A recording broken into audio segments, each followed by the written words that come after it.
During the following program, look for NOVA's web markers, which lead you to more information at our website.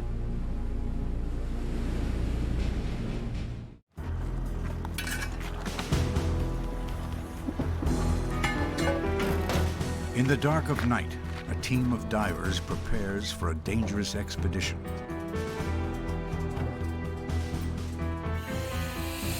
Their journey will take them 60 miles offshore and a half-century back in time.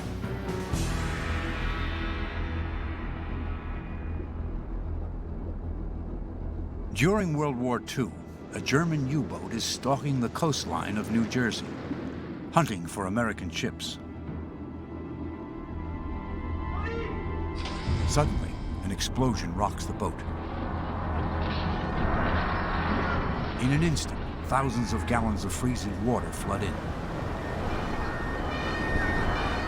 She sinks to the bottom, taking her crew to a watery grave.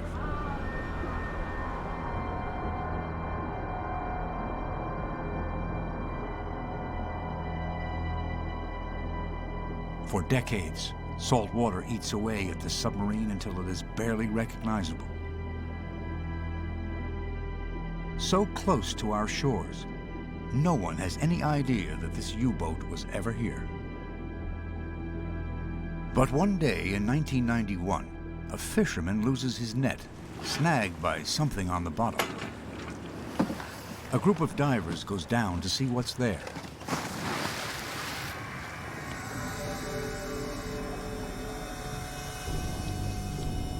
The first thing that I saw was a hatch opening, and I looked inside.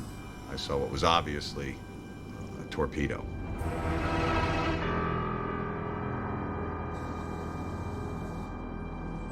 We're all like geeled together. These divers have been exploring shipwrecks off the coast for years, but they've never heard of any submarine at this location. No, the boxes are all sealed. Not knowing how old the wreck is or what nationality, they report it to the U.S. Navy. And I checked some of my sources that I have here of known wrecks off the East Coast, and there was no known wreck at that exact position.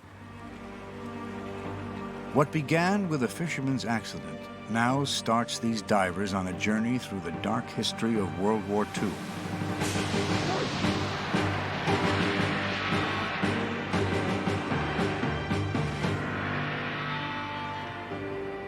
When they're through, part of the record of the 20th century's worst war will stand corrected. And families around the world will finally learn the truth about their lost loved ones. Their 6-year quest to solve this mystery begins with a startling discovery. On my second dive, I went down, penetrated inside the wreck, and I brought back 2 bowls. And on the back of the dishes, plain as day, was the eagle and swastika with the year 1942. That proved that the wreck was a German U-boat from World War II. It shouldn't be there. According to the war records, there isn't supposed to be a U-boat for 100 miles in either direction. And that's when the mystery really started.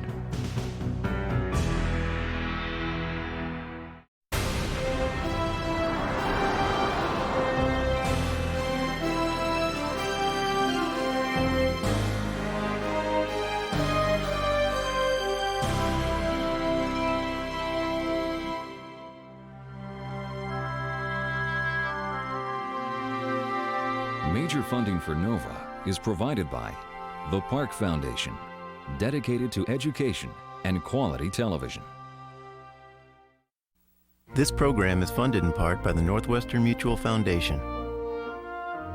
Some people already know Northwestern Mutual can help plan for your children's education. Are you there yet? Northwestern Mutual Financial Network. And by the Corporation for Public Broadcasting, and by contributions to your PBS station from viewers like you. Thank you.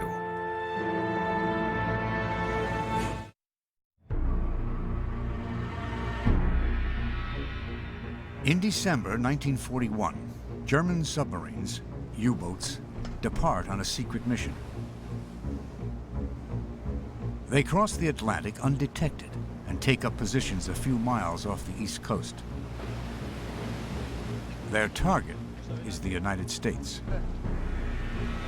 It was quite risky because we didn't know what anti-submarine warfare had to be expected. Horst von Schroeter is watch officer on U-123. We closed the shore within, say, 2 or 3 nautical miles. We smelled the forest ashore and we saw the autos, the cars running on the shoreway. The German plan is codenamed Paukenschlag, or drumbeat. It calls for an all-out surprise attack on American merchant ships.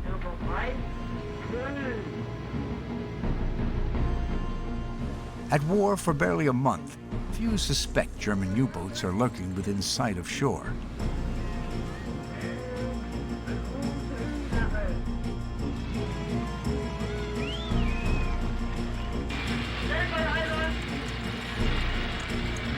The attack begins January 13th, 1942.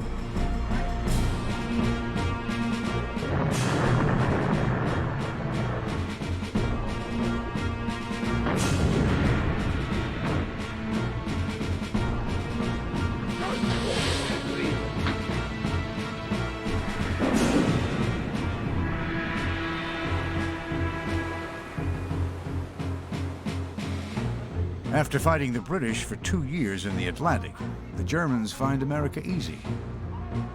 Commander of U-552, Erich Topp. Compared with the difficulties in the Atlantic War, it was a shooting of hares. It took 1 week, as I remember, only 1 week all the time, and we sank, I think, about 10 ships.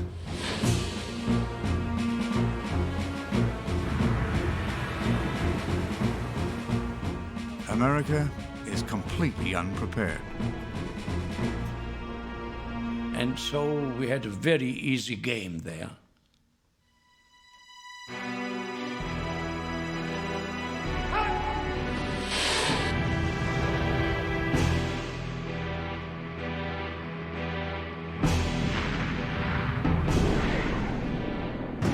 January was just a slaughter.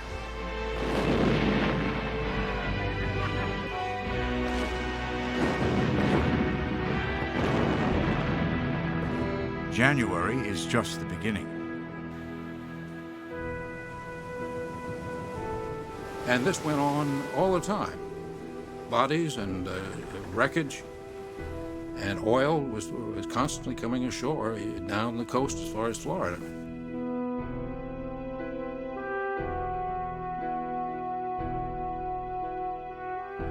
We were really afraid of them. We were scared, and because it was an unseen weapon. The U.S. Navy assures the public it has the U-boats under control. Naturally, in time of war, you put your best foot forward. The Navy was saying, don't worry, we're taking care of these submarines. We're sinking them. In actuality, we hadn't sunk a single one.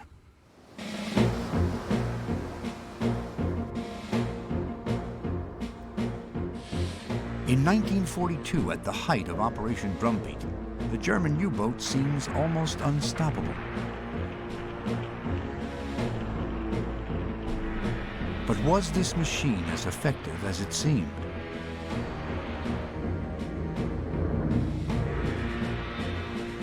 In a remarkable reversal, the hunters become the hunted. Barely 2 years after Drumbeat, the U-boats are suffering staggering losses. What then accounts for the U-boat's deadly reputation? If it truly was as lethal as its image would have us believe, how is it possible it was so decisively defeated? By the end of the war, the Allies sink 3/4 of Germany's combat U-boats. To this day, some 68 are still unaccounted for.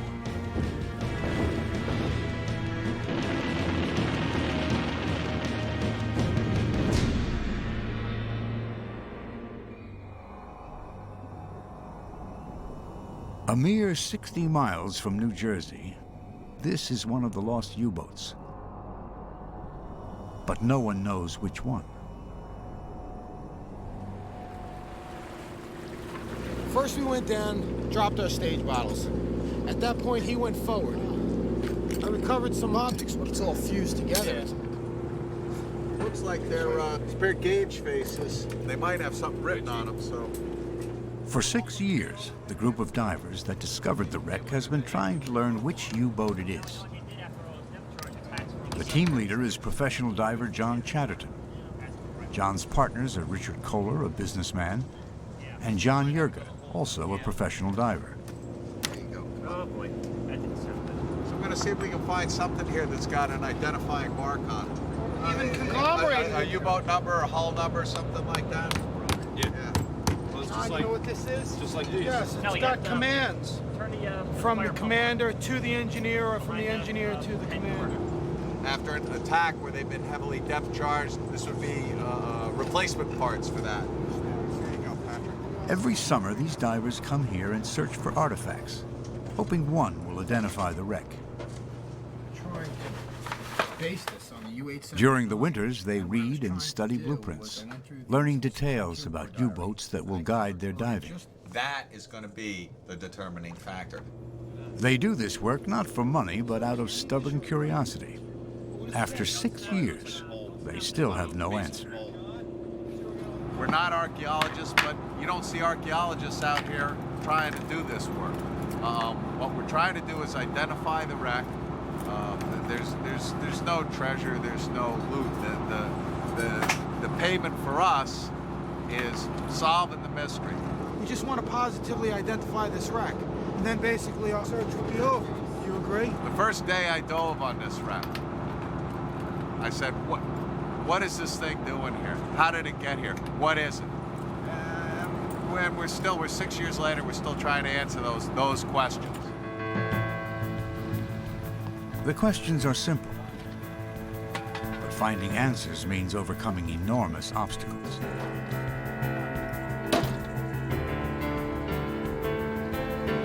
Every trip to the wreck takes 8 hours. The divers leave at midnight to arrive by dawn. They average a half a dozen trips every summer. But this far offshore, the weather is unpredictable. More than half the time, rough seas at the wreck site mean they cannot dive. Even in good weather, the diving is difficult and dangerous.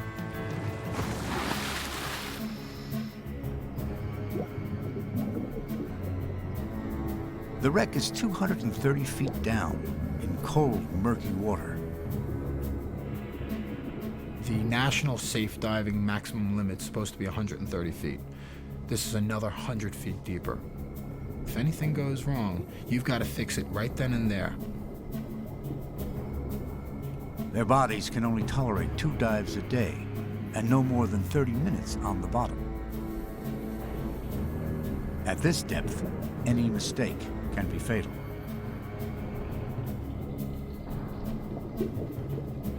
But for these divers, the quest has become an obsession. No matter what it takes, they are determined to identify this U-boat. This wreck will not give up its secrets easily. After a half-century underwater, it now scarcely resembles a U-boat. But some of its original features, like this gun mount, can still be discerned. The port side rudder, one of 2 which steered the boat. A massive propeller, halfway buried in sand.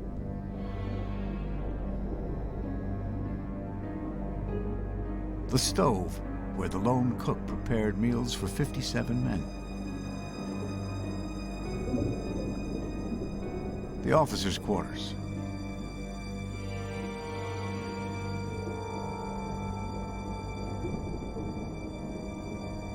A rubber-soled shoe worn to minimize noise and escape detection.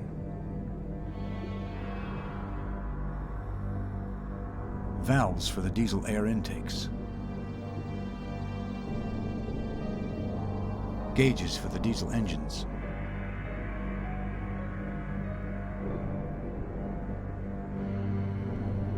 One of the torpedo tubes, probably still loaded.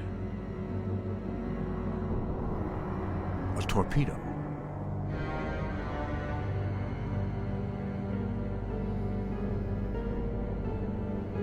Germany built more than 1,100 of these stealthy machines during the war.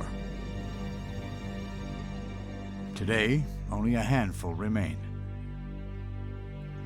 One of them is on display in Chicago. U-505 was captured by the U.S. Navy in 1944. 250 feet long, 22 feet wide, weighing 1,100 tons, this boat had only one purpose: to destroy. Looking at it from the outside reveals almost nothing about what made it work.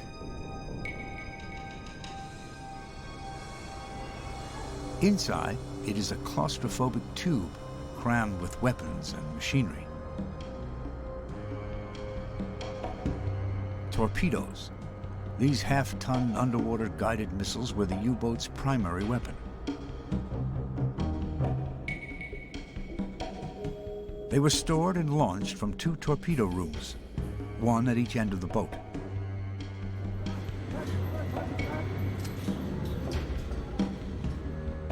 "25 to 30 men would live crowded among the torpedoes for up to 3 months at a time.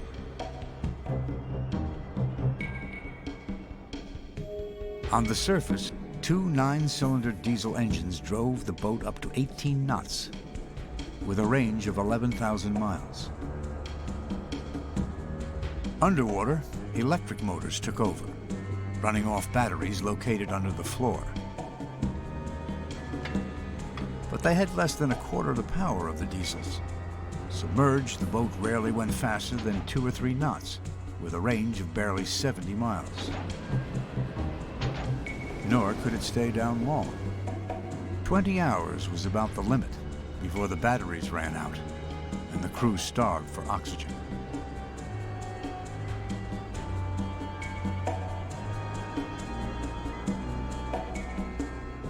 At the center of the boat, the conning tower, and below it, the control room. A confusing maze of controls for steering, diving, and surfacing.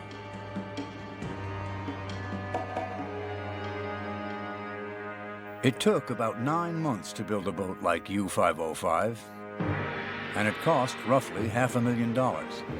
Compared to any other warship, it was cheap and quick to make. But it was built to attack. Its only defense was to hide deep in the ocean.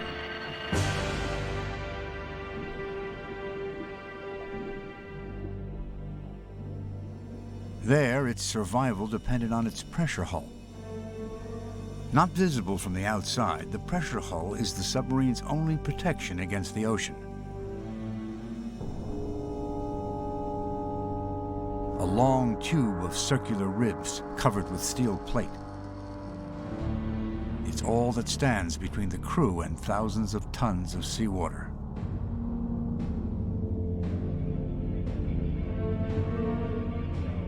To destroy a submarine, it takes just one break in the pressure hull.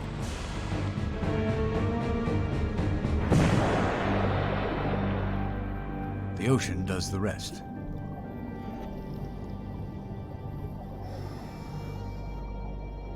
On the mystery wreck, the nature of the damage holds clues as to how the boat met its end. It must have been cataclysmic. The top of the pressure hull reveals an enormous crack, a giant split in the 1-inch steel. This boat must have suffered a massive explosion.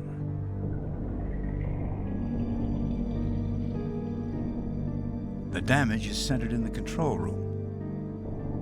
The conning tower is blown completely off the wreck.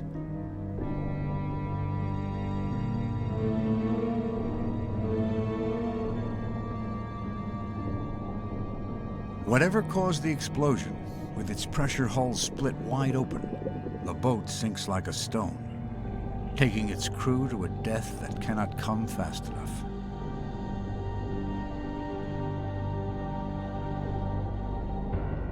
Whichever U-boat this is, its crew must have known the risk of venturing into the deep. For as long as submarines have existed, men have been dying in them. But despite the danger, the submarine has a powerful attraction: stealth.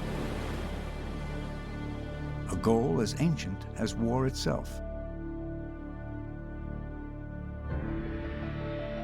For centuries, designers around the world struggled to perfect a ship that can hide underwater. Submerging is easy. Early designs, like the one-man turtle used in the American Revolution, dive by flooding ballast tanks with seawater. To surface, this water is pumped out again. Today's modern submarines use the same method. But propulsion and a weapon are far more difficult problems.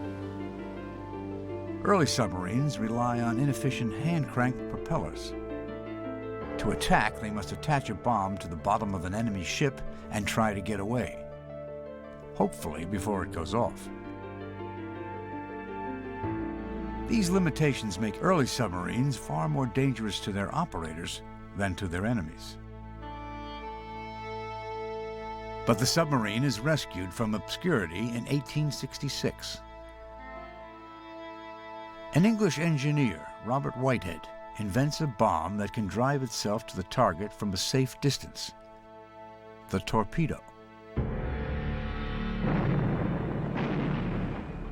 Unlike the gun, the traditional naval weapon, the new torpedo strikes below the waterline, where ships are most vulnerable. Early torpedoes only go in the direction they are pointed. But in the 1890s, when the gyroscope is added, the torpedo can now steer itself. When the gyro was installed in the torpedo became a smart weapon. It was guided. So that even if the target was 90 degrees bearing from where you were pointing, you could turn the gyro 90 degrees, and as soon as the torpedo was fired, it would do a 90-degree turn and proceed to the target. Whitehead originally intends his torpedo to be launched from tubes on land. But this underwater guided missile turns out to be the perfect weapon for the stealthy submarine. Now that it has a weapon, the submarine's remaining weakness is propulsion. At the dawn of the 20th century, motors replace hand cranking. Gasoline or diesel engines, which need air, are used on the surface. When submerged, electric motors run off batteries. By a fateful accident of history, the stealthy submarine and the smart torpedo are perfected just on the eve of World War I. Ironically, Germany is the last naval power to adopt the new vessel in 1906. The German term for it is Unterseeboot, an underwater boat. In just a few years, the whole world will come to know and fear its abbreviation: U-boat.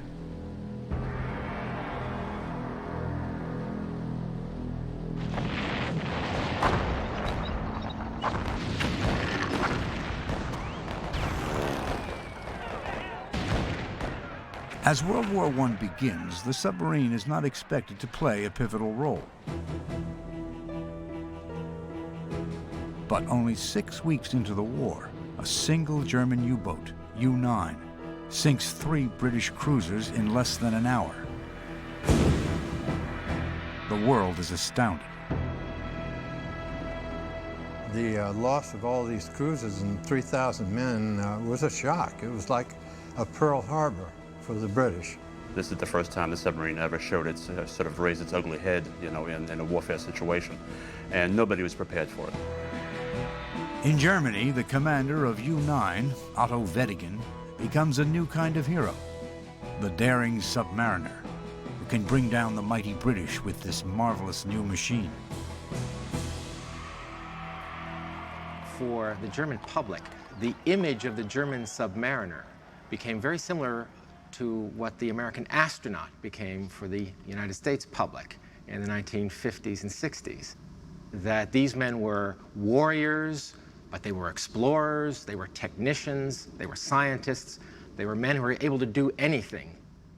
One of thousands of young Germans mesmerized by the exploits of Weddigen is Eric Topp. There was a picture of him hanging in my sleeping room, and every night I saw Weddigen there. And, well, he was attacking there in the North Sea. He was attacking 3 cruisers, light cruisers, and he was sinking them. And, of course, at that time, that was a fantastic success. Weddigen's success is especially remarkable given the primitive nature of his vessel. U-9 is not very stealthy. Its engines emit clouds of smoke that can be seen for miles. It takes 7 minutes to dive just 30 feet. But it only needs a crew of 24, and any weapon that lets 24 men take down thousands of the enemy is hard to resist.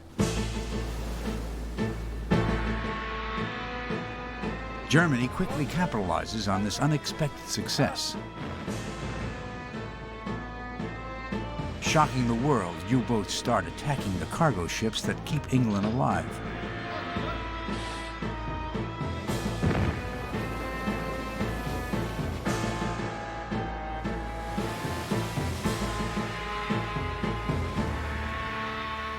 But shock turns to outrage when a U-boat sinks the passenger liner Lusitania in May 1915.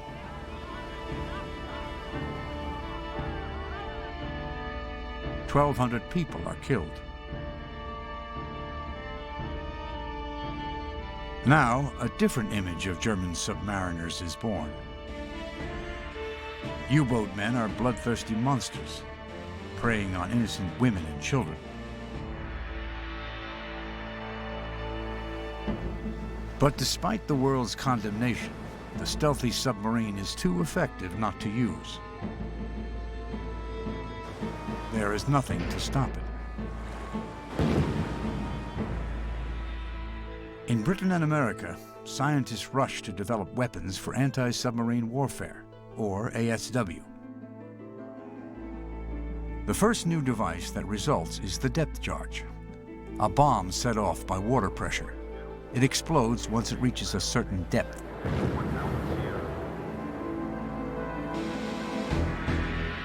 But the ships can only guess where the U-boat is. There is still no way to find a submerged submarine.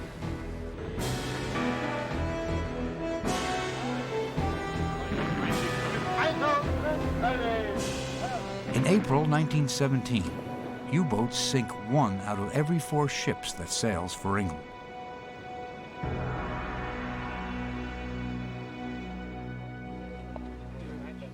But the solution to the U-boat threat has been available all along. Not a new technology.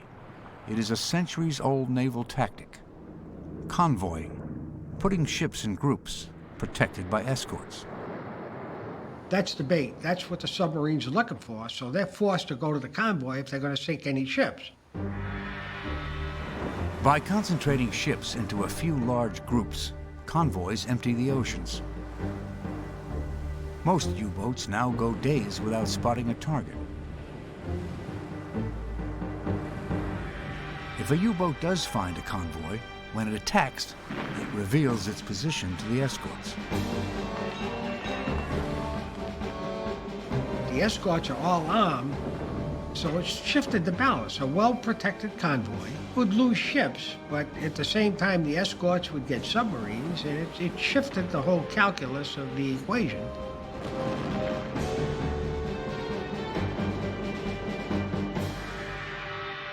After 3 years of war, the British finally adopt the convoy system. It is a smashing success.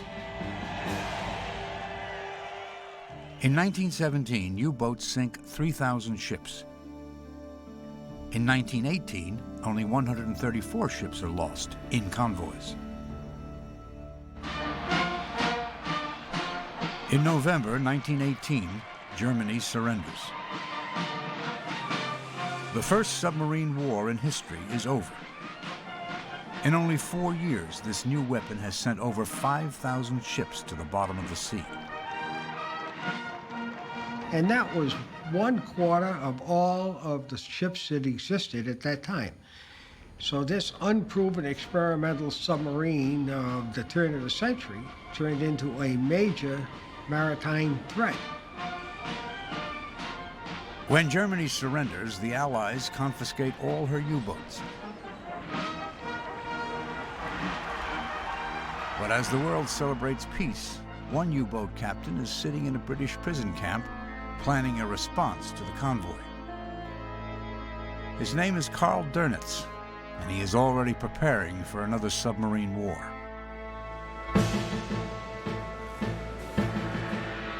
In less than 20 years, the U-boat will be reborn. And once again, thousands of sailors on both sides will die in watery graves.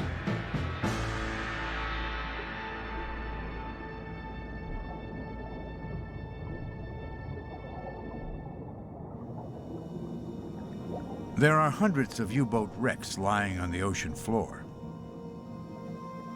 5 were sunk off the American coast, their positions recorded by the U.S. Navy.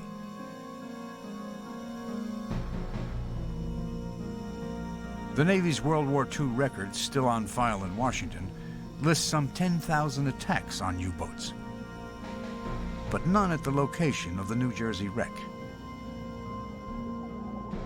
Had a pretty good handle on where the U-boat wrecks were, but not in the position that John Chatterton gave me. Nor do German records mention any U-boat lost here. The identity of this boat will have to be found in the wreck itself.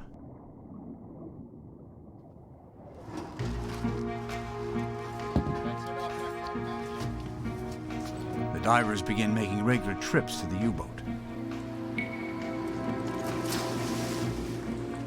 They start searching randomly for any object that might contain information.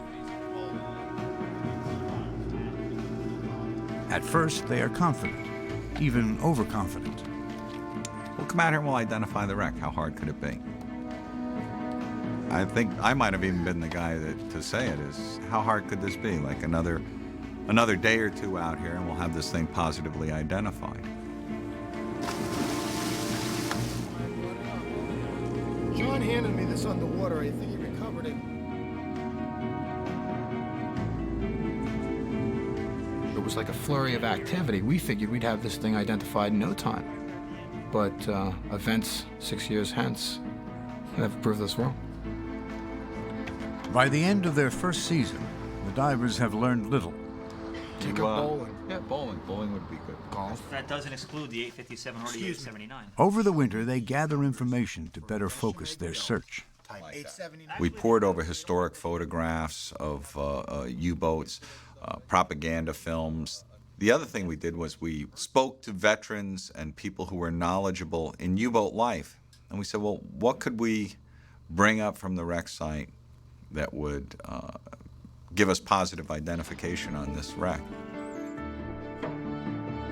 A U-boat veteran suggests looking for an escape log, an emergency breathing device used to leave a sunken submarine. U-boat sailors often wrote their names on their escape lungs, and a name might help identify the wreck. Right where those shelves were, there's a escape lung there. What I would like to do is to go to recover that.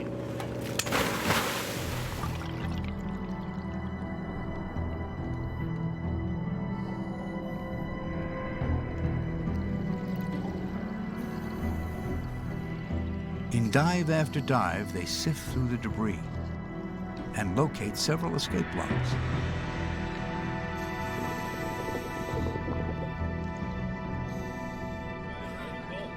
Just trying to see if the mouthpiece is in here, guys. Well, you know, according to the guys in Germany, all these guys' escape bunks had their names on them. I don't see any writing, do you? No. Yeah, you know what? Whatever they wrote it on doesn't seem to have lasted.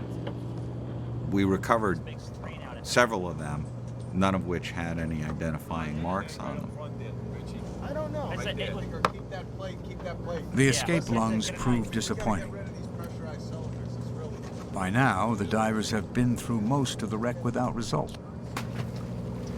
But there are two crucial areas they have yet to search.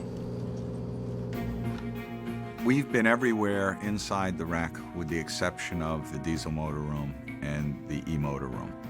And unfortunately, we just haven't been successful. You know,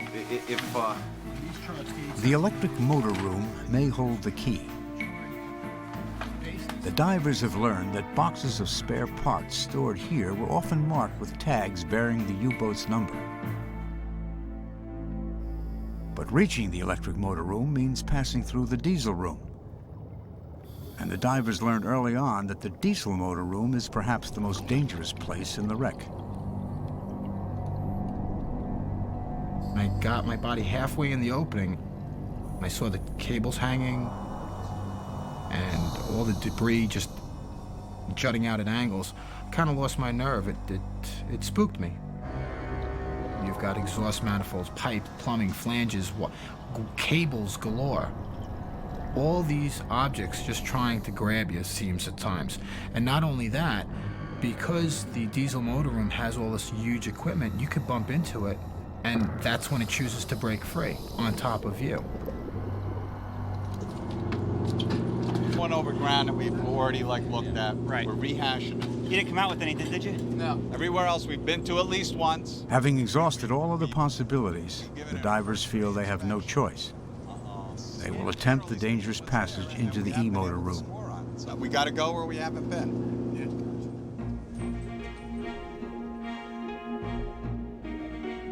The plan is to enter the hatch, pass between the diesel motors, and continue into the electric motor room.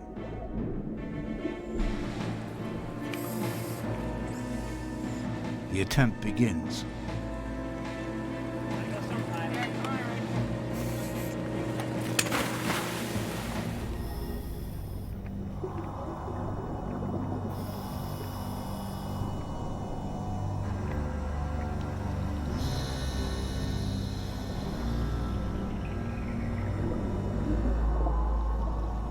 They pass through the hatch as planned. But as they approach the diesels, they discover their path is blocked. A large oil tank, normally bolted to the ceiling, has fallen. The space below the tank is too shallow to permit a diver to pass. Above, the gap between the tank and the pressure hull is also too small. Unable to continue past the tank, they abort the dive. A significant area of the wreck cannot be searched. It is a major setback.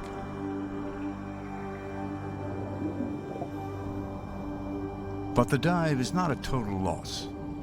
On his way out of the diesel motor room, John Chatterton notices a sheet of metal that seems to have writing on it. This sheet of aluminum is marked with a schematic diagram, but it's the small print in the lower corners that interests the divers. 9C, Deschemeg, Bremen. That told us that this U-boat is definitely a Type 9C-40 German U-boat built at the Deschemeg plant in Bremen, Germany. We know that it's a Deschemeg Bremen boat. That's our limiting factor. From there, we were able to say, okay, there's only 25 boats of this type that were built at that plant. At last, the divers have a clue that narrows the field. For this wreck to be a Type 9 is not surprising. The Type 9 was a long-range boat used to patrol distant waters off Africa or America. It is designed in the 1930s as Germany starts to rearm. After World War I, the Germans are banned from having any submarines. But in 1935, the British allowed Germany to once again build U-boats. The British are confident they have nothing to fear because they now have ASDIC, or sonar, to locate submerged submarines. But Karl Dönitz, commander of Germany's new U-boat force, thinks ASDIC is overrated. It only works underwater, so he will use his U-boats in a way the British are not expecting. Dönitz wanted to use the boats more as surface torpedo vessels, vessels that could submerge and escape danger, but which would do most of their damage on the surface. To overcome convoys, Dönitz will use group attacks. Large numbers of U-boats will silently stalk convoys by day, then swarm in at night for the kill. Dönitz calls this the wolf pack. Like an antibody in the bloodstream destroying a virus, they will converge on a convoy. So what he needs are massive numbers of U-boats to accomplish that. But Hitler doesn't wait for the boats to be built.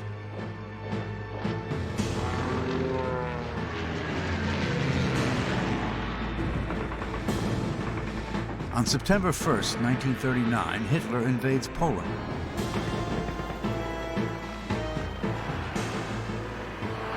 Two days later, England declares war on Germany.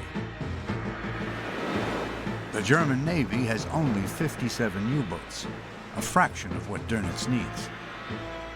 Still, he has not forgotten the lesson of Wettingen in World War I, who showed the world the power of a single U-boat. Dönitz plans a daring mission. He will send Günther Prien in U-47 into the home port of the British fleet.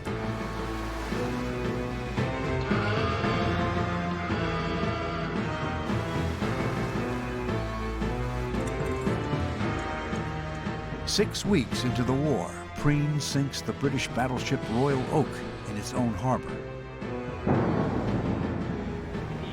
It is a stunning victory.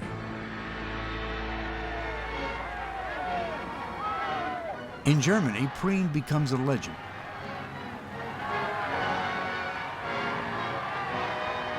The greatest U-boat hero since Wettingen.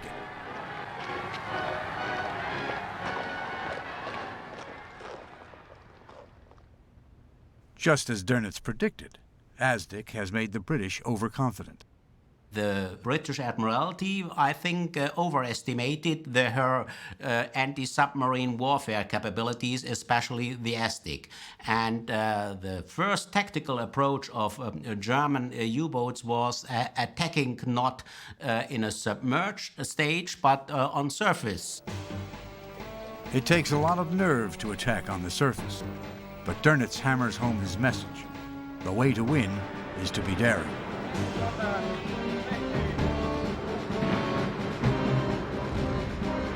He's going to be the kind of leader who will constantly push his people to be as aggressive as possible, on the edge of being caught or being sunk, always on the brink of perhaps recklessness. But he believes that only that will bring the victory in the end. Well, you always have to take risk. That is clear. But it was a thin line. I had to be aware that I was responsible for my crew. On the other hand, my task was to sink ships. The U-boat men call this the happy time. A desperate Winston Churchill turns to America. The U.S. Navy begins escorting British convoys carrying vital supplies.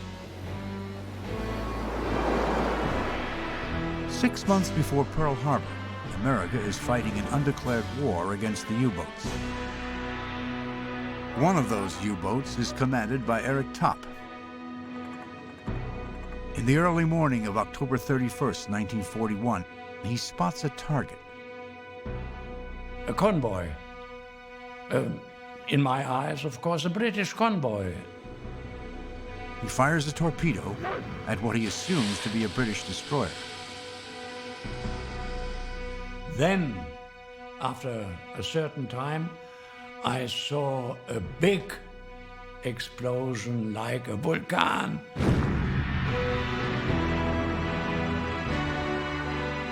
But the destroyer top has sunk is the USS Reuben James, technically a neutral ship.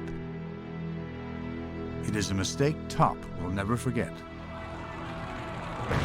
After the war, I heard more than 100 men had been were killed in the fire, in the explosion, in the cold water, and that I never forget in my life. It is like a shadow that is lying over my life.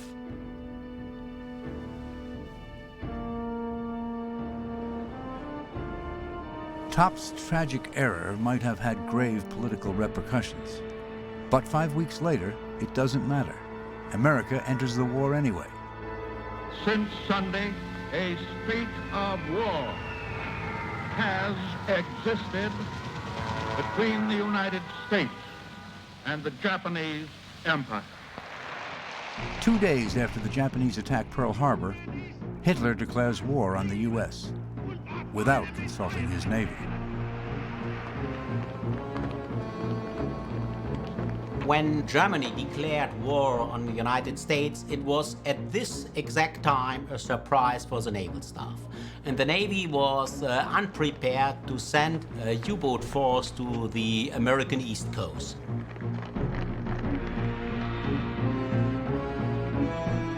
Dönitz has only 5 U-boats available, but he wants to attack as quickly as possible before the Americans have a chance to organize convoys.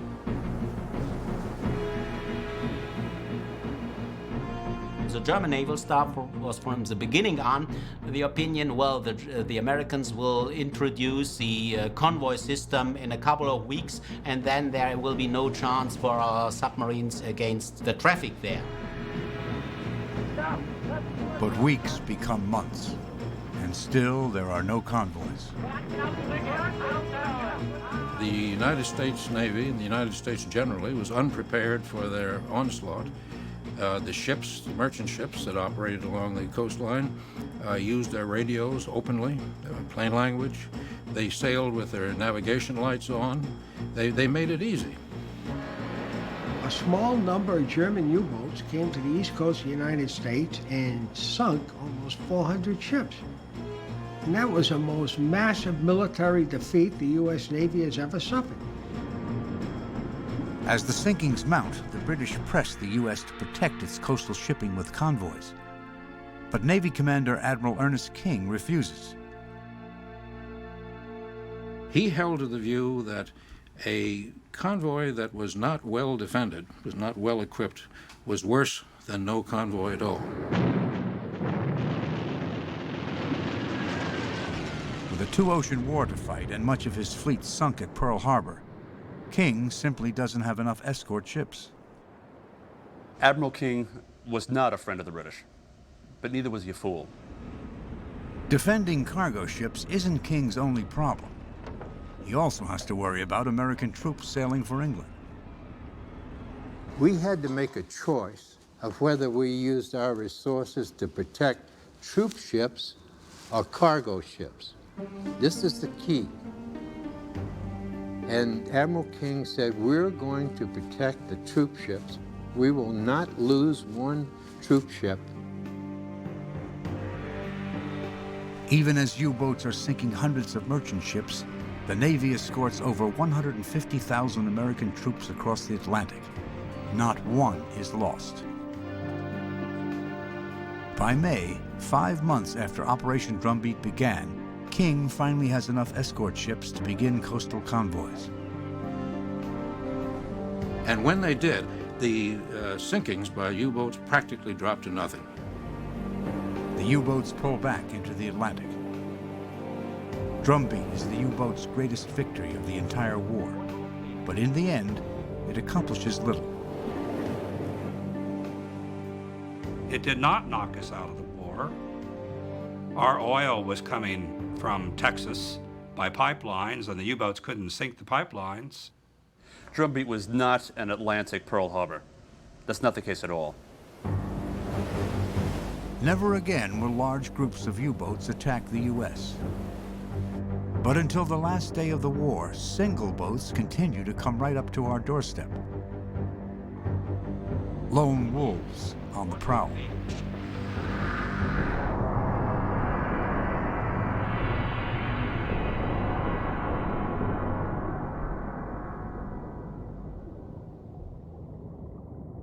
"757 German U-boats were sent to the bottom during World War II. The vast majority in waters far too deep to dive.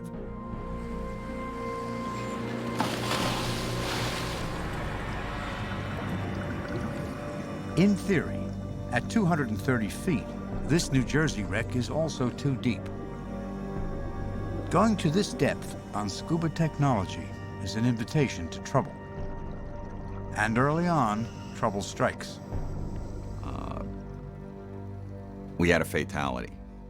And I can't say it really was unexpected, because we've had fatalities deep diving before on other deep wrecks like the U-boat. While down at the wreck, one of the divers, Steve Feldman, becomes unconscious and is swept away. That man's body was not recovered for 6 months. And when it was subsequently recovered, by that time there was no way that they can ascertain exactly what killed him. It certainly had an impact on everyone diving the wreck. And some of the guys who were on the trip that day never went back to that wreck, and there were even some that never went back to diving. We all took a step backwards and said, hey, we're diving deeper than the U.S. Navy says is safe. We're at a point where oxygen becomes poisonous to the human body. Breathing air at extreme depths can cause confusion, called narcosis, as well as seizures. There is an alternative called trimix, a blend of nitrogen, helium, and less oxygen than air.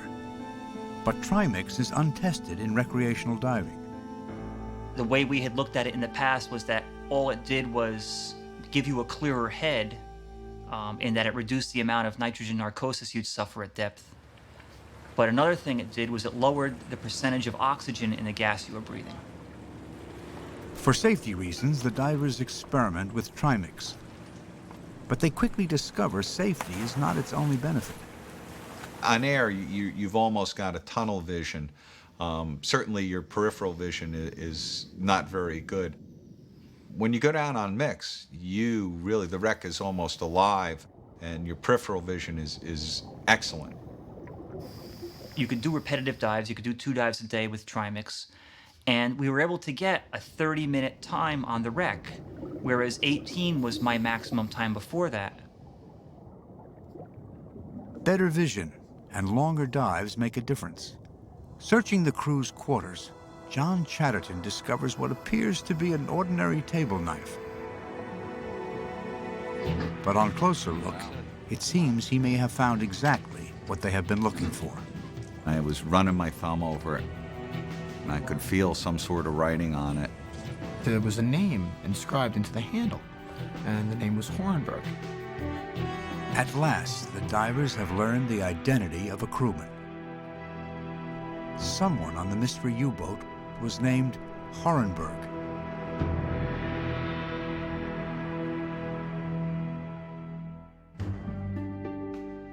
Whoever Hornberg may have been, he was one of 45,000 men who served in U-boats.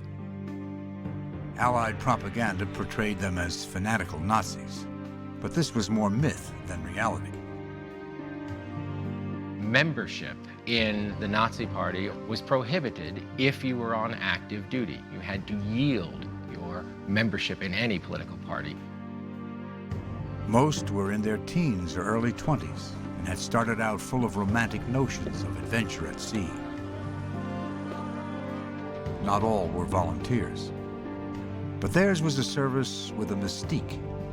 U-boat crews got the best treatment, the best food, the best pay, better promotion potential, and the image of an elite service developed within the minds of the German public and within the minds of those who served aboard German submarines. You know, when we came back, there was a big show in the harbor.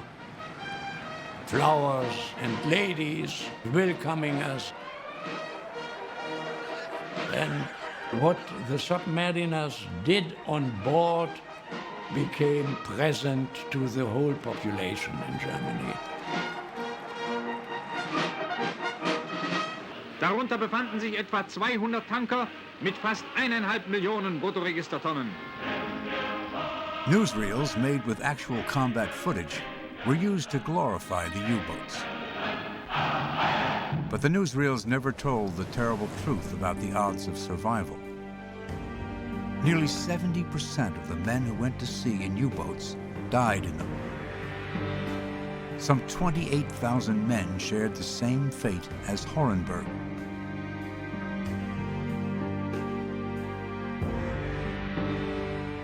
Now, 50 years after he carved his name into its handle, Horenberg's knife seems to be the key to the mystery.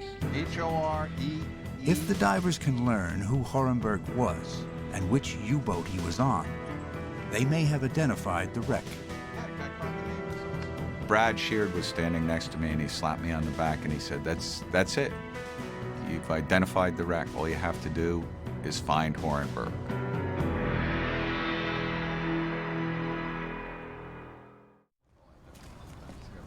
To learn more about Horenberg, John and Richie travel to Germany. They take their evidence to the U-boat archive in Altenbruck, run by U-boat veteran Horst Bredau. Mr. Bredau. Hello. I'm John Chatterton. Hello.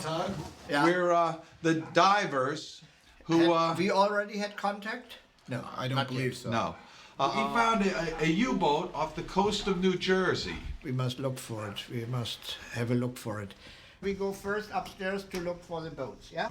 Bredau's archive is the most complete source of information in the world concerning Germany's U-boats and the men who sailed them. There's a history of all 1,171 boats. I will not say that the history is complete, but almost complete. We have some objects that we'd like to share with you. The first piece of evidence here, this is a schematic diagram, and here, of course, it identifies it as a Type 9C, Deschemag Bremen. Do you have an idea what boat it could be? Yes, Richie, the knife? Sure. One of the things that we'd found off the wreck was this knife. You see on the alphabetical list of the killed men. Bredau's records include a file on each boat, as well as a list of all the men who died in U-boats. Horenberg. Remarkably, Bredau finds there was only one man named Horenberg in the entire U-boat service. His first name was Martin. Look, Horenberg, Funkmeister. These are alphabetically listing of all killed men. Yeah, and there's only one Horenberg. Only one Horenberg. Is the spelling the same on the knife? Yeah, the same. It's just the same. It turns out that Martin Horenberg served on several U-boats. The boat he died on was U-869. But according to Bredau, 869 cannot be the mystery wreck. Horenberg was a crew member of 869, and this is the boat sheet of A69. And here you see, it was lost at the 28th of February 1945 in the Middle Atlantic, near Rabat.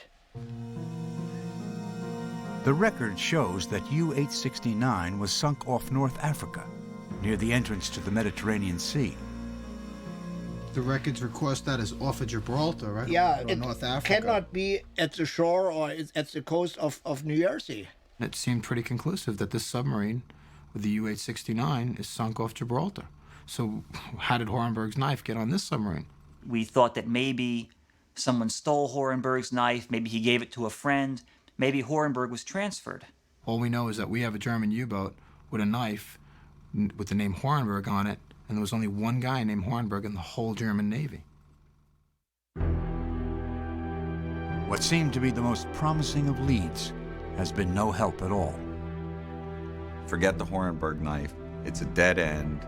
Start over. Go back to the wreck. Find something else.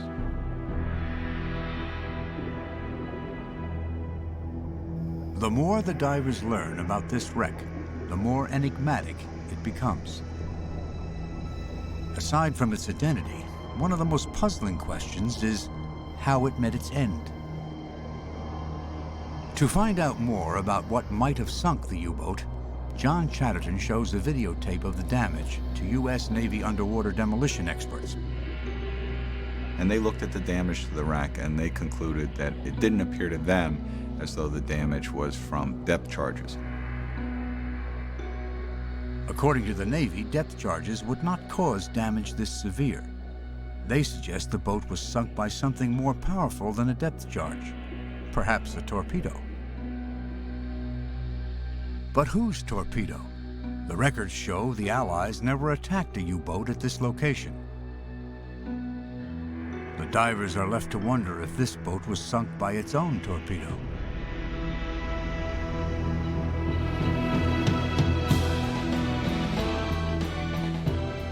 Perhaps the U-boat spotted a ship, fired at it, only to have something go disastrously wrong. If a steering motor struck or a gyro tumbled or anything else, a natural hydrodynamic trajectory for the weapon is to go into a circle. So once you start a torpedo circling, you become the prime candidate to get hit by your own torpedo.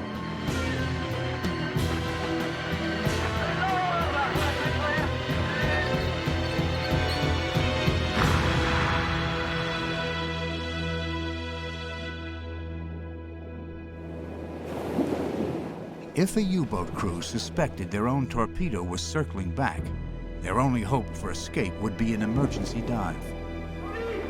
It begins with the order, alarm.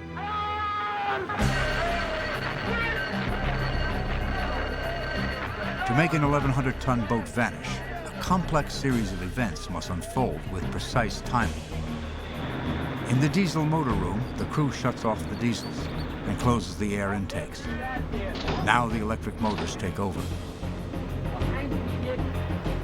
The commander gives the order, Fluten, flood the tanks. Valves are open, letting seawater into ballast tanks. Men who are not on duty run forward. Their weight helps point the boat down. The emergency dive is the most critical test a U-boat crew can face. Seconds mean life or death. From the order alarm, it took 30 seconds. 30 seconds to disappear from the surface, and another 30 seconds to be on a depth of 60 meters. But it was only possible with a well-trained crew, of course. And 30 seconds can be a long time in war.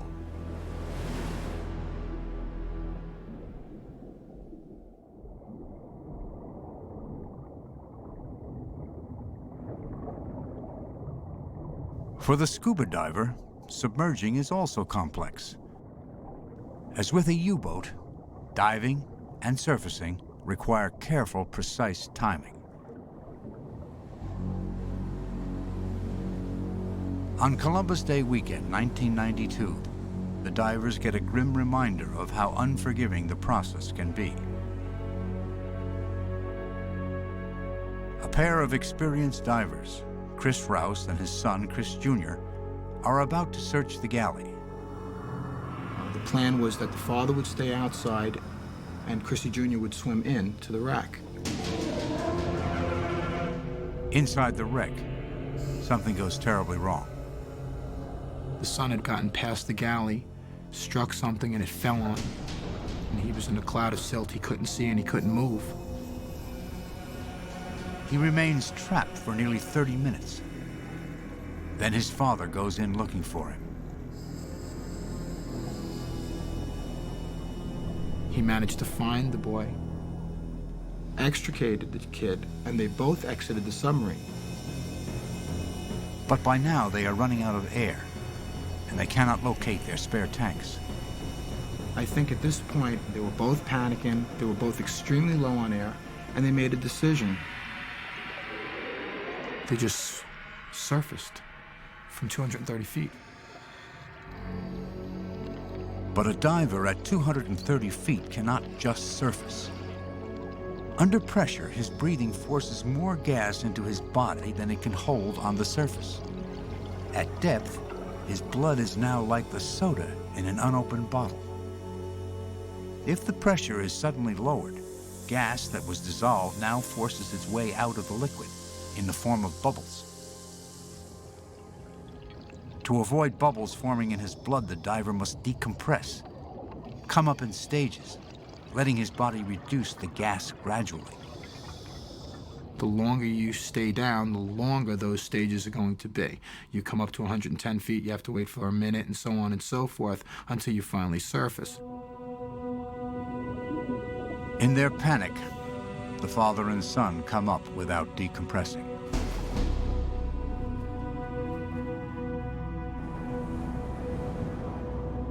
Their bodies are still saturated with inert gas. No longer under pressure, this gas begins bubbling out of their blood.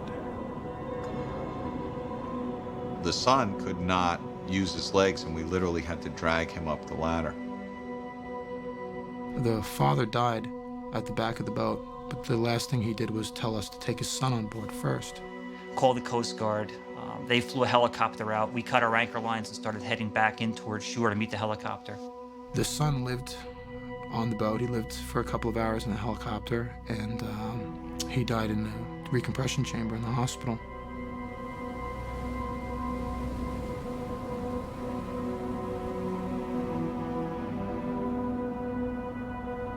Three divers have now died on the U-boat. John Yerga is starting to wonder if the risk of continuing is simply too great.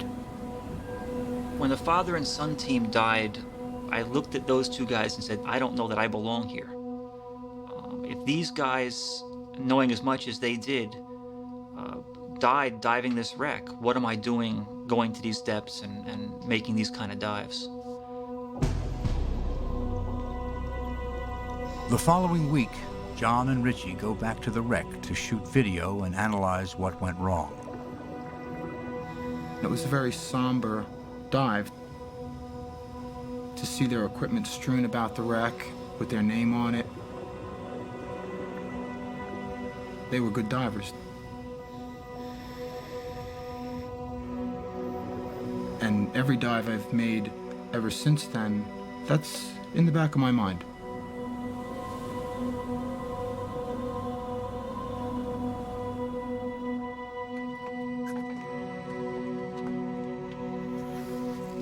The tragedy brings another dive season to a close. Over the winter, the team will regroup.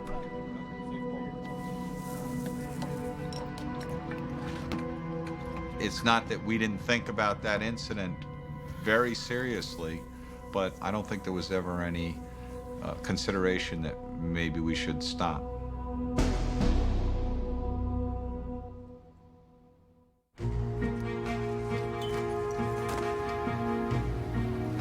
Three more years of diving and research follow. But still, the divers are no closer to finding the answer. Each has his own reason for continuing. For Richie, it is a sense of responsibility to the families of the lost crew. It's not a personal challenge, it's more that I think I'm doing the right thing. I think that if we drop the ball on this and stop, it'll just stay the way it had been for 50 years. No one knew it was there, and not really anybody cared. But for John Chatterton, it is the challenge of solving the mystery, finishing what he has begun. I've corresponded with U-boat men, historians, authors. Nobody can tell me what boat this is. I don't want to give up, and the only other option is to carry it through to its conclusion. Now, in the spring of 1997, John Chatterton comes up with a daring plan to get into the electric motor room where there may be boxes of spare parts that can identify the U-boat. John will remove all his tanks of gas except one. Pushing this single tank in front of him, he will squeeze his body through the narrow space above the oil tank. Once past the obstruction, he'll put his tank back on and proceed into the E-motor room. To Richie, it seems foolish. It's not worth it to me. I'm not going to do that. It's too dangerous. I have kids. I don't think that it's a safe thing to do.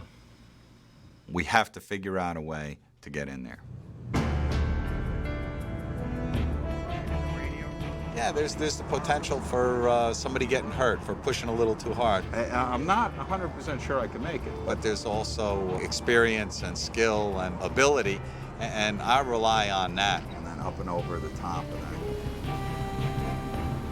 Tomorrow morning, John Chatterton, with thousands of hours underwater, will make the most dangerous dive of his life.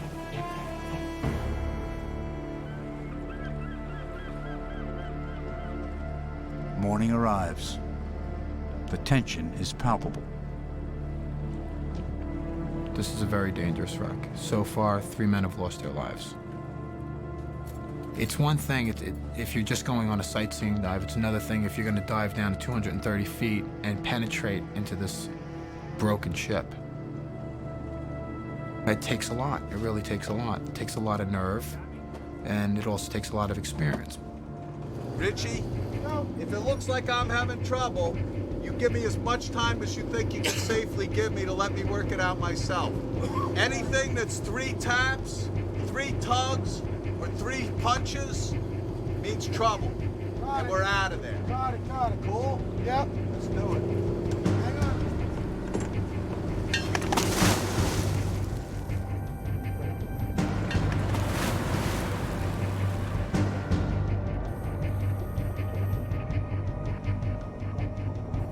If John's plan works, he will soon enter a place unseen and untouched since the day the U-boat sank.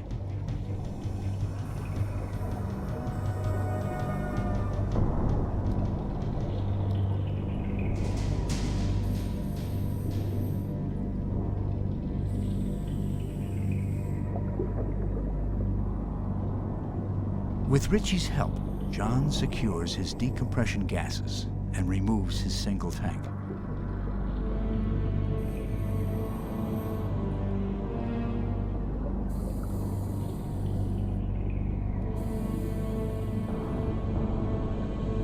With only 20 minutes of gas, John swims through the hatch into the diesel room.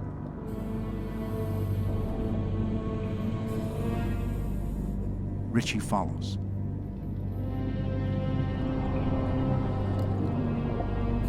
John squeezes over the collapsed oil tank.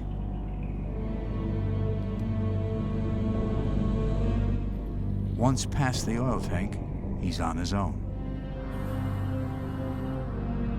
He plans to be back in 10 minutes.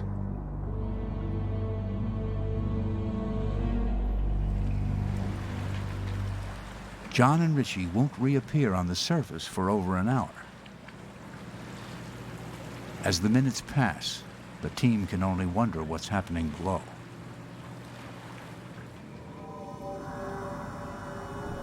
While waiting for John, Richie searches the diesel room for artifacts.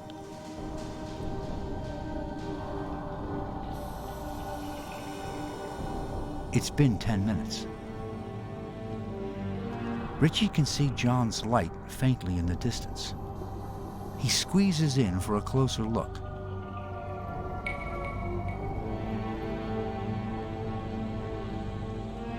Something isn't right.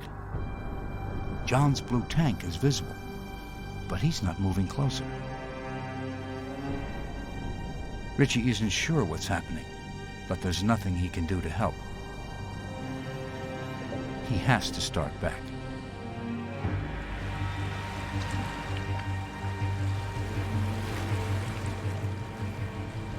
The divers on deck know John is running late, but they don't know why.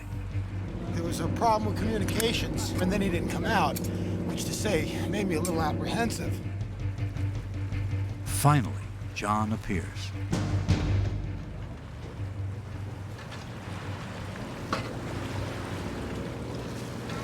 How you doing, John? Yeah. No better.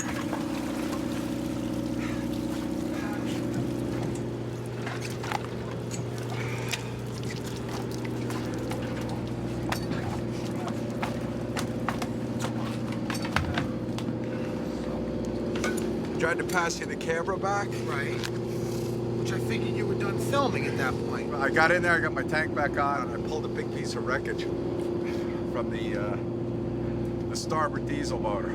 A piece of manifold or something. It wasn't a pipe. Accidentally? Well, yeah, I didn't do it on purpose. No, because when you went in, you kicked a piece off. It's going to be on the video, and it hit me. And that's why a big, long piece of heavy steel. And I tried to get out from underneath it, and then it, like, swung down around and landed in my lap. And I wasn't so heavy I couldn't lift it up, but I couldn't get it off of me.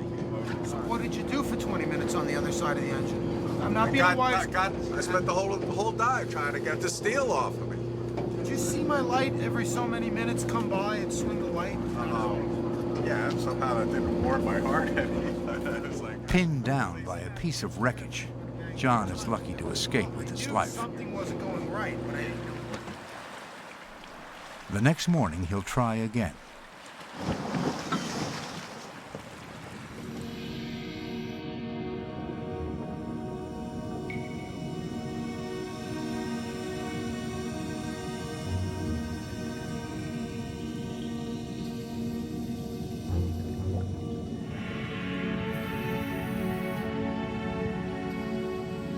With John past the obstruction, Richie hands him the camera.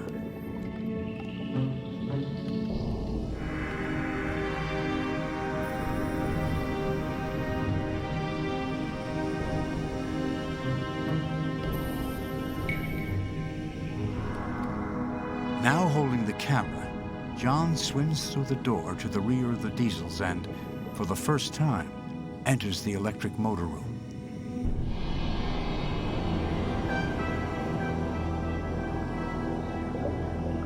On the right, controls for the electric motor.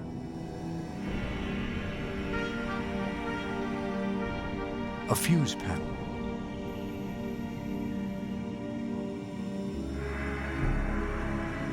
Spare parts boxes. If John can break them loose without causing debris to collapse, one of these may finally identify the wreck.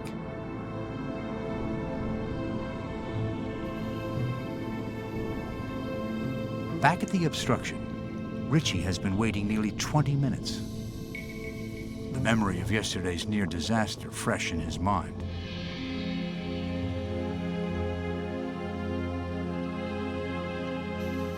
At last, John reappears with a box.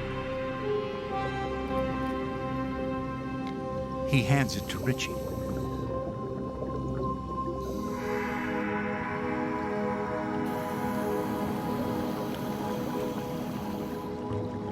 They send it up on a lift bag.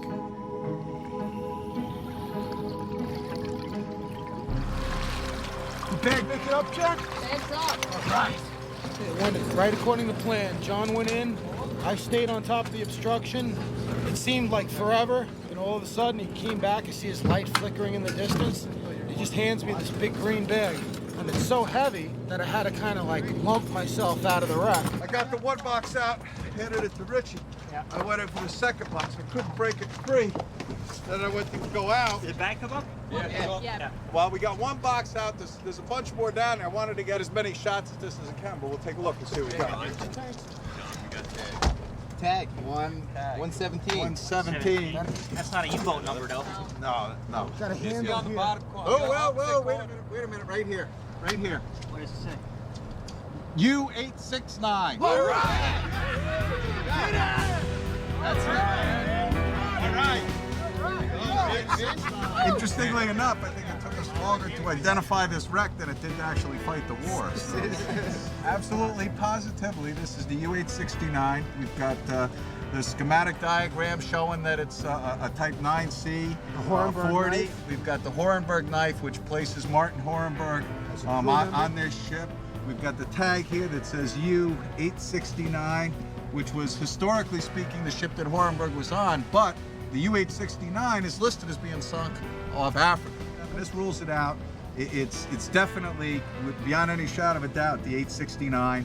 The page of history that has the 869 sunk off the coast of Gibraltar has got to be rewritten. After 6 years and 3 deaths, the divers have finally identified the mystery wreck, U-869.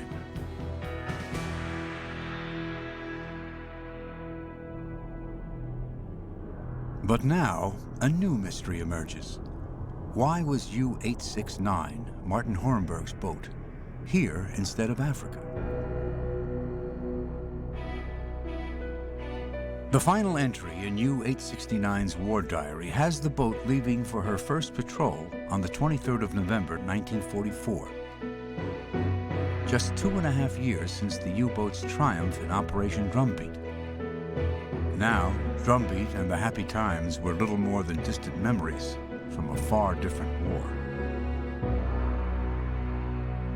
U-boat commander Dönitz had originally planned only to fight England. He had never envisioned what it would mean to face the United States as well. Most of the German military and political elite underestimated the capacity and the resources of the United States of America. One of America's most important resources is science. At universities and research centers, scientific teams are developing new technologies to hunt U-boats. And they initiated a fairly heavy effort on this, including MIT, Harvard Underwater Sound Laboratory, Columbia University, Western Electric, Bell Labs, sort of a all-to-the-wall effort. One focus of the scientific effort is radar.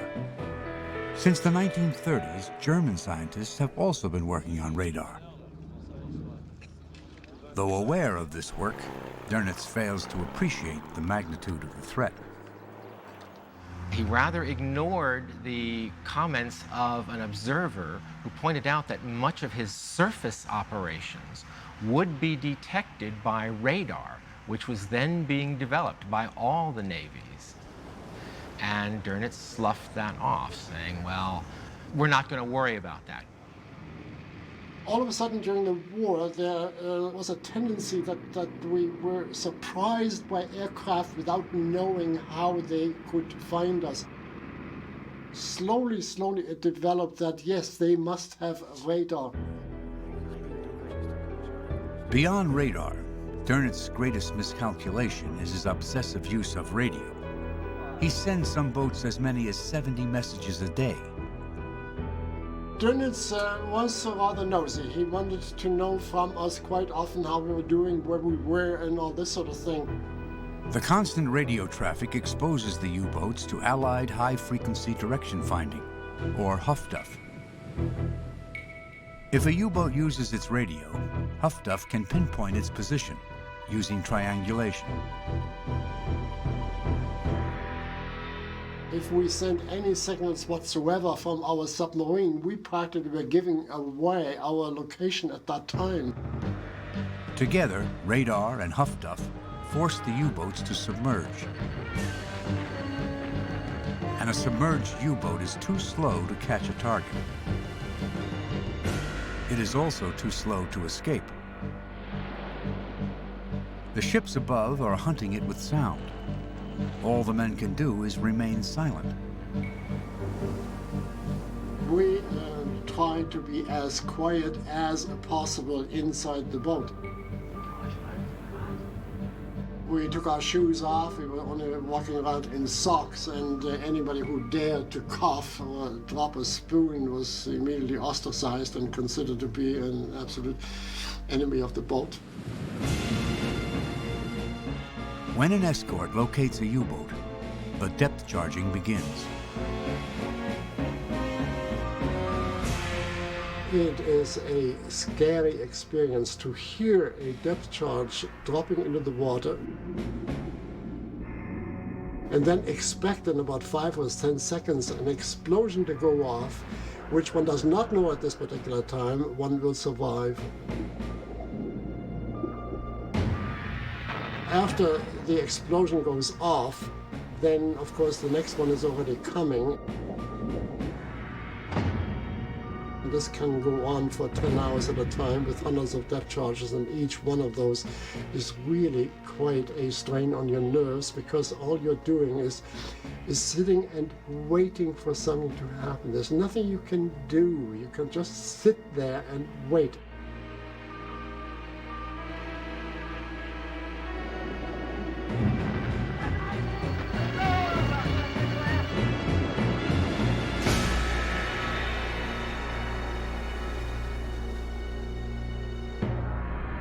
Slowly but inexorably, the Allies are gaining the upper hand.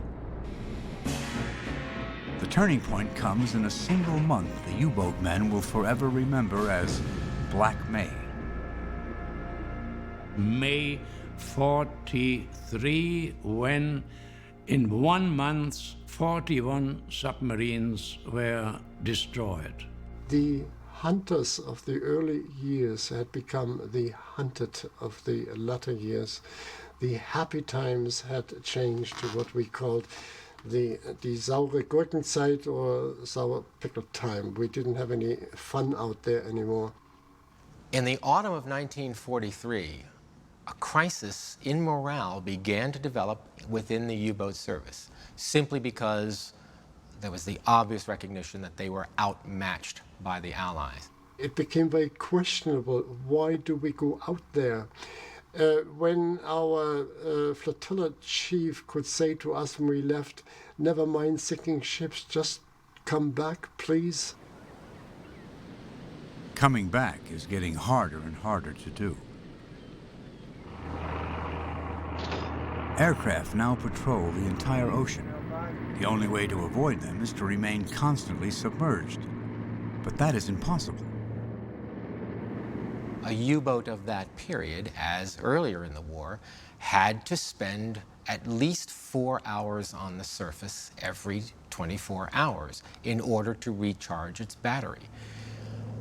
By late 1943, the omnipresence of Allied aircraft had eliminated all safe areas in the ocean. Even at night or in a dense fog, an airplane with radar can detect a U-boat on the surface. Strangely, U-boat command has long ignored a Dutch device that allows a submarine to remain submerged. Finally, belatedly, the U-boat command introduced the mass use of the snorkel, a very simple device and one that did not significantly improve operational performance, but which at least allowed U-boats to recharge their batteries while submerged without danger of attack. The snorkel is a mast that can be raised like a periscope. It sucks fresh air into the boat for the diesels and the crew and vents poisonous exhaust out. The snorkel allows U-boats to stay hidden, but their slow underwater speed cripples their ability to hunt. What Dönitz really needs is a design revolution. A vessel that can remain constantly underwater.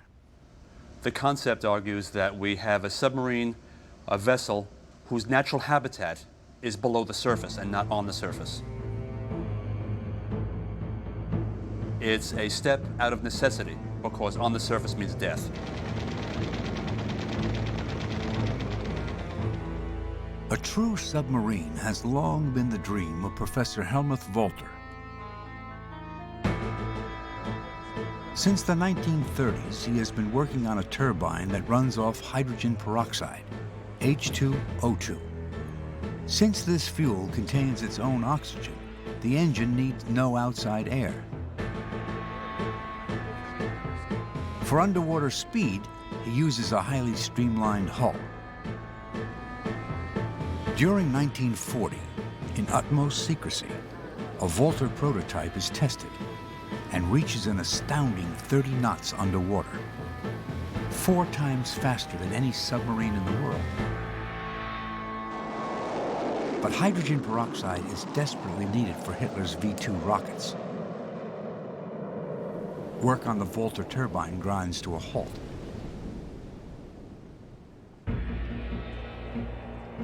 But Volter's use of streamlining becomes the inspiration for a new U-boat that will revolutionize submarine war, the Type 21. On the surface, it uses ordinary diesel engines, but its electric motors have 5 times more power than a conventional U-boat. With its massive banks of batteries, the Type 21 is actually faster underwater than it is on the surface. Gone are the deck guns, platforms, and railings. The Type 21 is not intended to fight on the surface. In the long history of the submarine, this is the first true underwater craft. They could replenish their air through the snorkel, they could recharge their batteries, and doing 17 knots submerged was absolutely unheard of. The US Navy and the Royal Navy had no way to respond to it. This is what gave ASW officers and surface ships nightmares. But the Type 21s aren't ready until the last week of the war.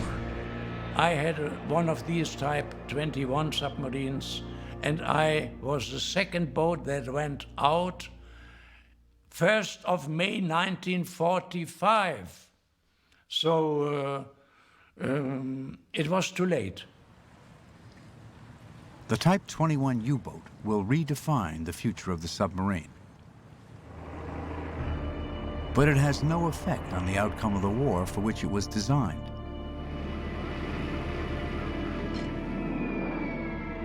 In the end, the German U-boat is decisively defeated. When you are being told today that German submarines sank 2,000 ships and so many millions of tons, they are not telling you what ridiculously small percentage that actually is of those ships which crossed the Atlantic without ever being bothered by a German submarine.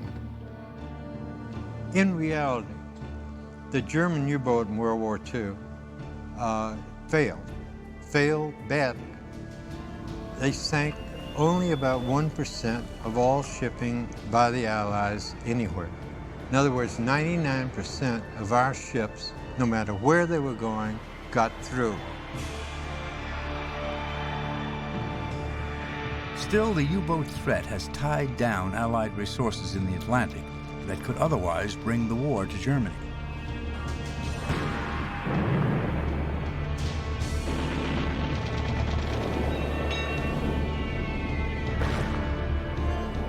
Hitler always said, the U-boats are my first line of defense. They were to keep the Anglo-American enemy at arm's length while he fought his war in Russia and in the death camps of Auschwitz. To satisfy Hitler, the U-boat crews are deliberately sacrificed. In the closing months of the war, the life expectancy of a U-boat man is barely 60 days. Yet Dönitz keeps sending them out.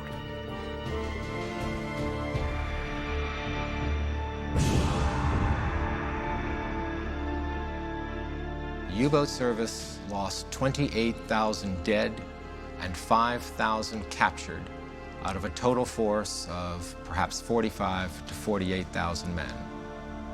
A permanent casualty rate of over 70%. No branch of an armed forces has ever sustained those kind of losses and kept functioning. In spite of the fact that of 10 submarines leaving port, perhaps 2 were expected to come back and 8 were not, when we left, we were absolutely sure we were going to be one of the 2 which would come home. This, of course, is a totally irrational approach to the problem, but it helped us go out time and time again.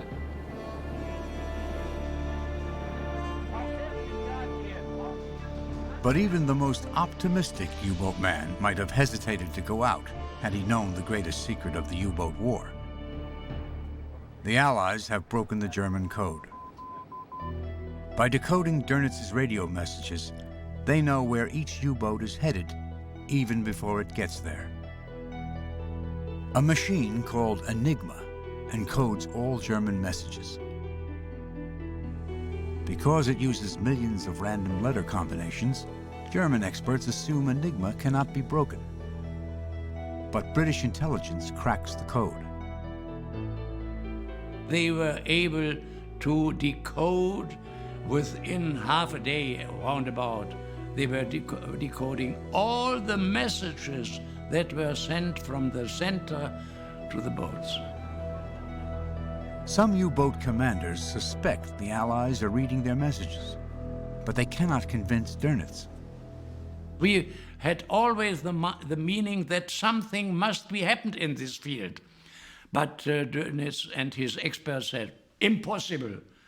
There are millions of possibilities that we can put into the Enigma machine, and it's impossible for somebody to break it.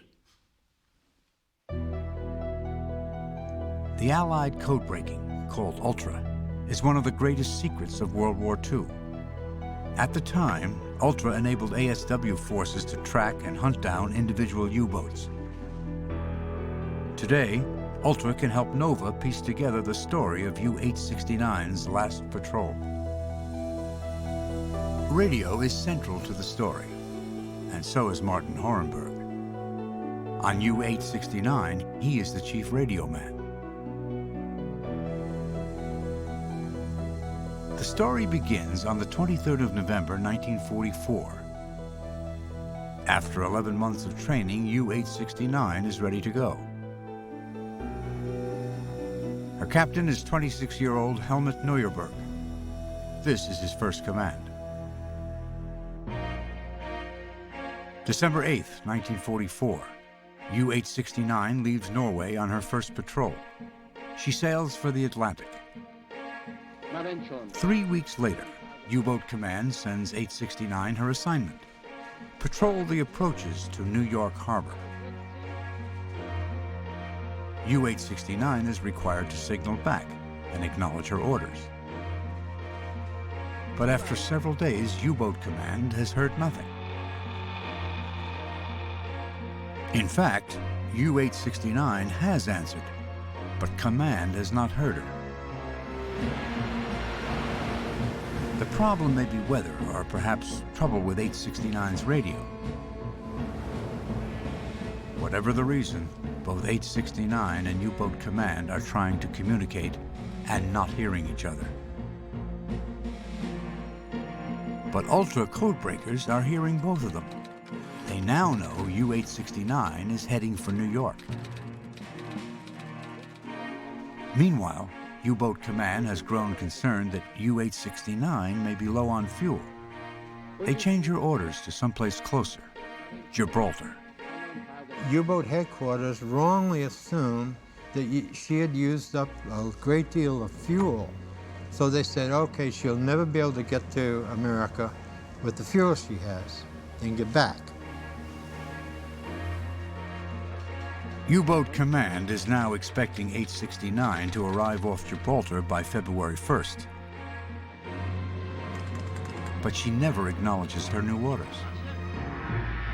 The codebreakers wonder if perhaps U-869 missed the signal and is continuing to her original assignment off New York. Throughout February, the Allied codebreakers remain confused. Is U-869 patrolling off Gibraltar or New York?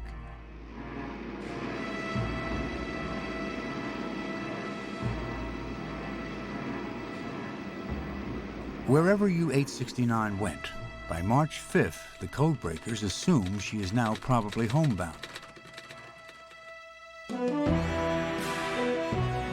May 8th, 1945. The war in Europe is over.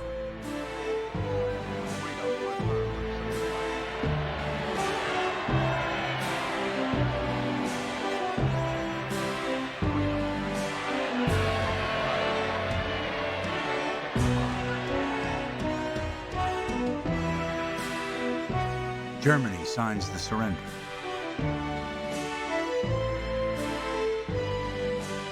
The ground troops lay down their arms immediately.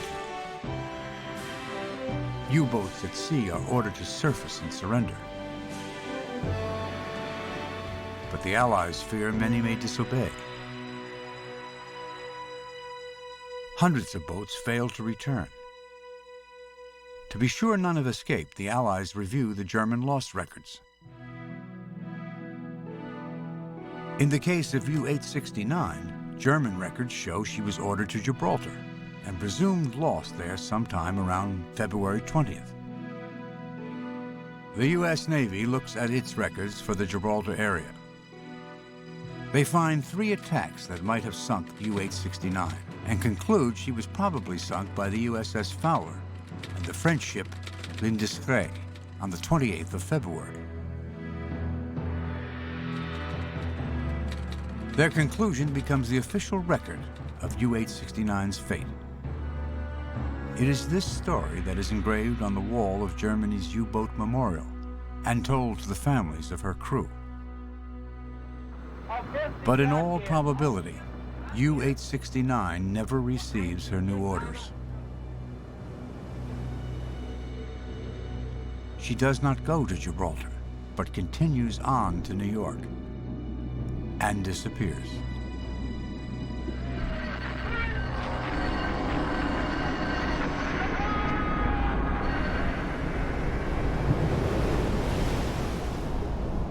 Until half a century later, the divers uncover her story.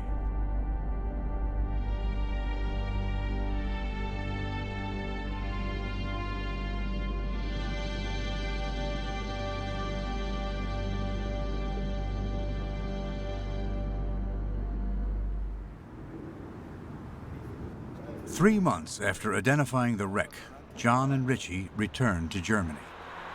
Again, they visit Horst Bredau's U-boat archive, this time to correct the official record of U-869. When I came here to see you last, we had the Horenberg knife. That is the problem, because Horenberg, I will show We've you. done some research on this. Yeah, but look, Horenberg. Bredau is not easily convinced. He has a hard time believing his records are wrong. He was killed on U-869. That's the U-boat that we've been working on. On U-869, and now I'll show you. U-869 has not been in the area you found this boat. If you go back and you research the original documents, That is it what I don't you believe might come here. to that same conclusion. But I don't believe it. It's not. I cannot believe it. It is impossible, because we exactly know the position where it was lost. Herr Bredau, what we did was at great difficulty, we've been able to get inside the wreck and recover an object that hopefully would have the U-boat's number. Now, as you can see, it's deteriorating terribly. But on the face here was 2 tags. One tag was mounted there with that number on it, and Richie's cleaned up the other tag. And as you can see, sir, it says U-869. This came from New Jersey coast. Somehow, an error was made, and the U-869 operated off the coast of New Jersey, That's right. where she ultimately died. If this is original, I would say you are real right. We have photographic evidence of the recovery. This is original, yeah? Yes, sir. That shows real, that it must have been U-869. Yeah? This is a beweis. A proof, a real proof. Now I believe you are right. Fantastic. I believe you are right. Well, thank you. It took us 6 years, but 6 years for one boat. Yes, sir. I took 50 years for 1,171 boats. Do you understand my problem? Well, yes, sir. You have a better average than I do. Yeah, but you should be my cooperators. Well, thank you very much. It's real true. Yeah. Thank you. She's come home. Yeah. Thank you very much. You're very welcome, Yeah. sir. Thank you for these words. Thank you. Thank you. Coming home, yeah. Half a century after she vanished without a trace, the final resting place of U-869 is now a matter of record. But questions about U-869 linger.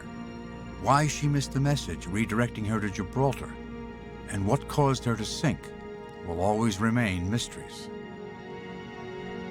What can be said is that U-869 went out on a nearly suicidal mission late in the war.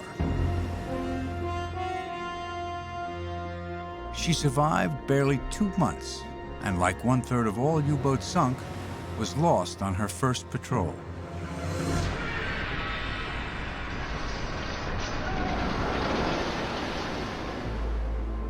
Radio man Martin Horenberg had been in U-boats since the war began. It was practically a miracle he was still alive when 869 sailed. Little is known about the other crewmen, but 3 families have been located.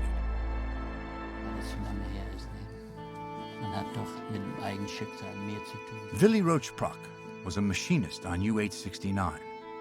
His brother, Johann, was put to work at the Deschemag shipyard when he was 14. It's possible Johann helped build the boat his brother died in.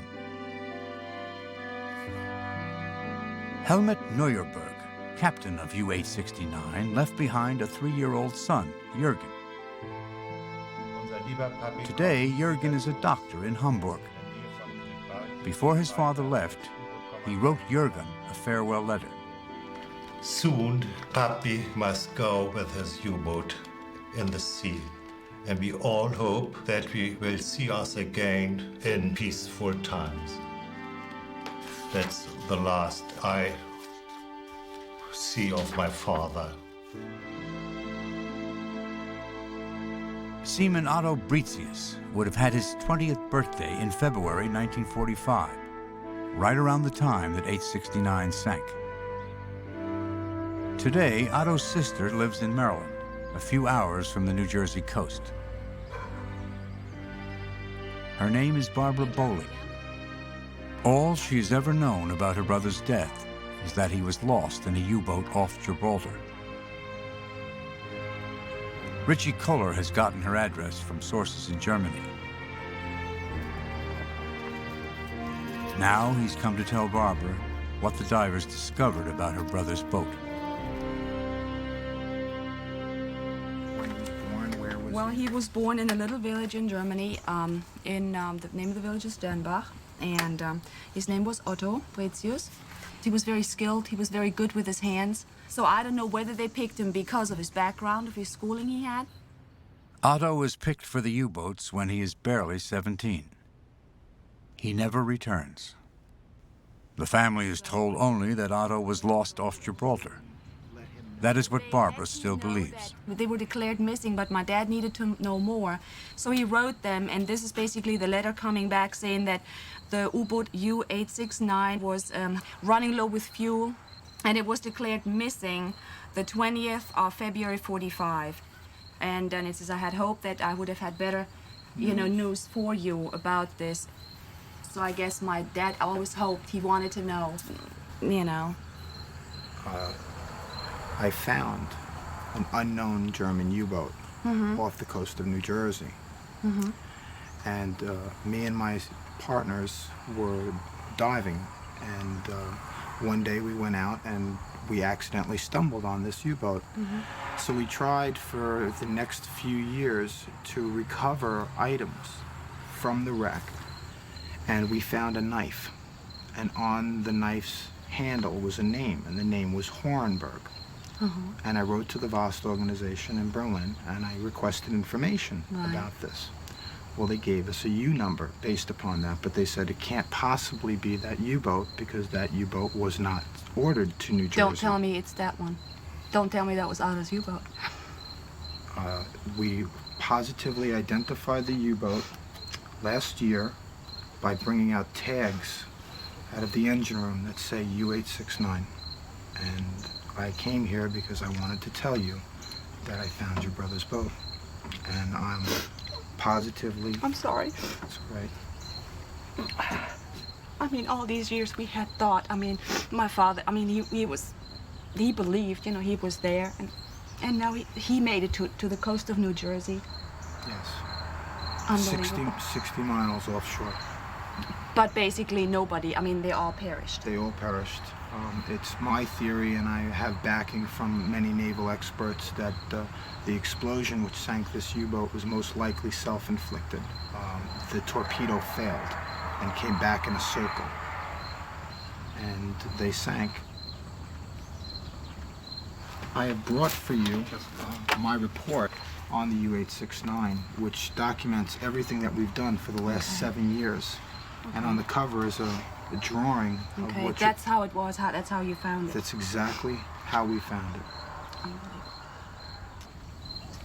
It's just mind-boggling. He made it all the way over to here, over to America. I'm just totally stunned. I mean, yeah, he's close. He's actually close. That's all I can say. He's close to us. And that's a good feeling.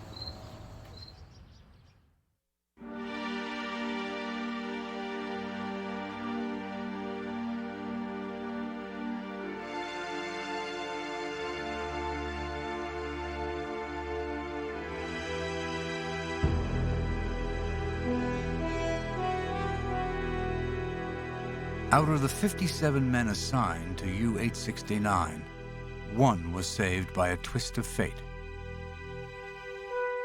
Just before the boat left, Herbert Gashevsky was hospitalized with pneumonia and missed her departure. Like the families of 869's crew, he always believed his boat was lost off Africa, until he saw this program. Ich habe es nicht glauben können. I couldn't believe it. I just couldn't believe it. For 55 years, I thought the boat was off Casablanca, off Morocco. Knowing it's in a different location doesn't really change anything. But since I saw this film, I have been very moved. I feel all stirred up inside. I have nightmares. It's all come back to me. The war, all we went through, all we had to endure for no reason.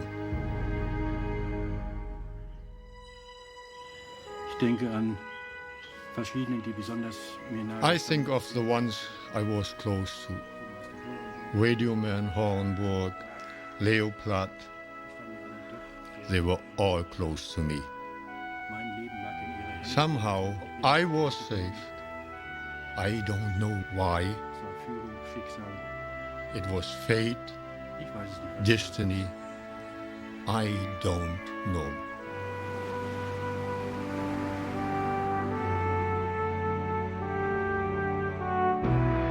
For most of us, World War II exists only in photographs and moving pictures, distant in time and place.